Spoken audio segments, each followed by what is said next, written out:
Ju. They are perfecting the stroke. Right arms high. Rock. Sheesh. And the attitude. Me. It takes both to play the taiko drum.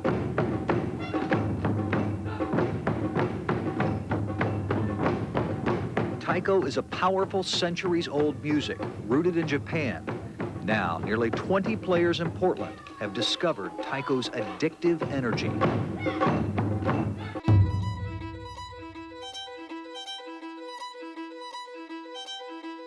Portland was one of few West Coast city of any size that did not have a taiko group for many, many years. So even as recently as 1990, there was no taiko in Portland. And so whenever community groups had a event that would benefit from a taiko performance, they would import taiko groups from Seattle or Eugene.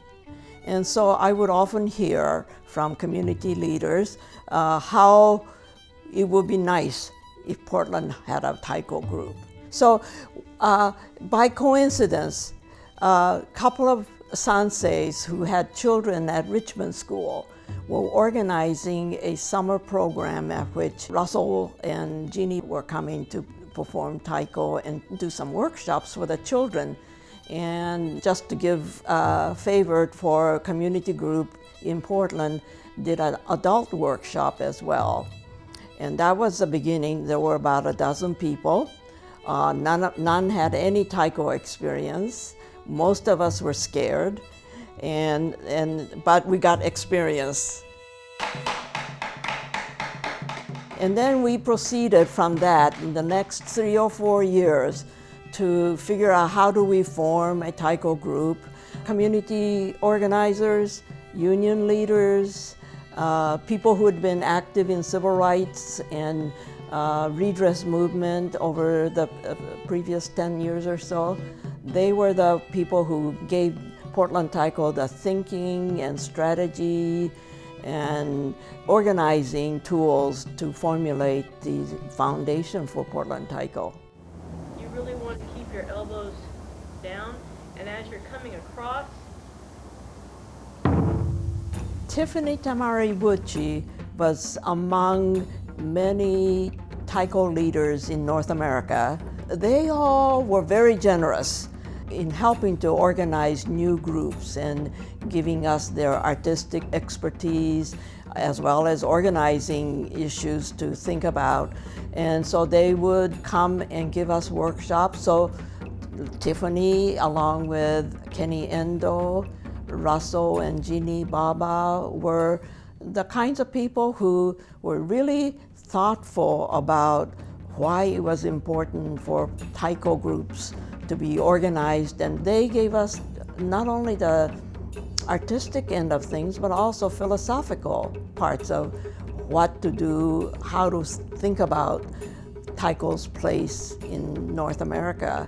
Tiffany, because she was one of few women taiko performers, she was really important in teaching us that we women could excel in taiko, and the flip side of that is that we also needed to be able to take up responsibilities as leaders. And so she gave us the full range of thinking and ideas as well as taiko techniques. It was really, really important for that initial group to have language in the mission statement about adding our voice to the social justice movement, expanding our horizon beyond the singular ethnic community of Japanese Americans to be inclusive of Asian American communities. Our group needed to be among the voices that were speaking up for civil rights, social justice, women's rights, gay and lesbian rights, and all of the issues that were, coming forth during the late 20th century. There were very serious conversations about artistic excellence. That was the phrase that we came up with in the end. There was a lot of concern that Portland Taiko not be an amateur group that does amateur quality performance, but that even though we are not paid performers, we strive to be always pushing the boundaries of how far we can go, pushing each other, pushing the kind of music that we could create, not just be limited to what's already been created. We work hard because our mission statement is important. Tiffany comes with terrific credentials as an artist. She is respected by North American taiko groups, Japanese taiko groups, and international taiko groups. Tiffany, after all, is the winner of Odaiko contest in Japan, and she was the first woman to win that. And besides that, she was the first non-Japanese to win that. And so she is held in high esteem in Japan.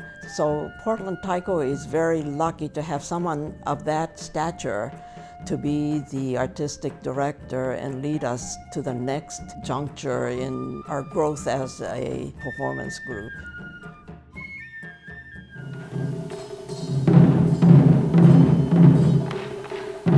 Being a performer was a hard thing for me to learn. I do occasionally make promises to myself that I will stay with this or I will not give up. And Portland Taiko was one of those. I have had the best friends over a long period come out of my association with Portland Taiko. It doesn't happen often, or most times it doesn't happen that people form such strong friendships and continue their friendship over such a long time. It would be a shame not to continue to invest in it.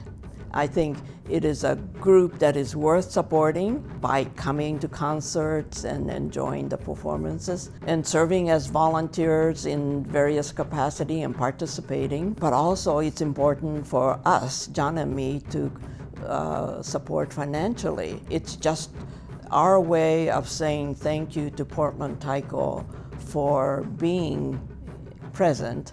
It gives us meaning to be able to be part of that Portland Taiko.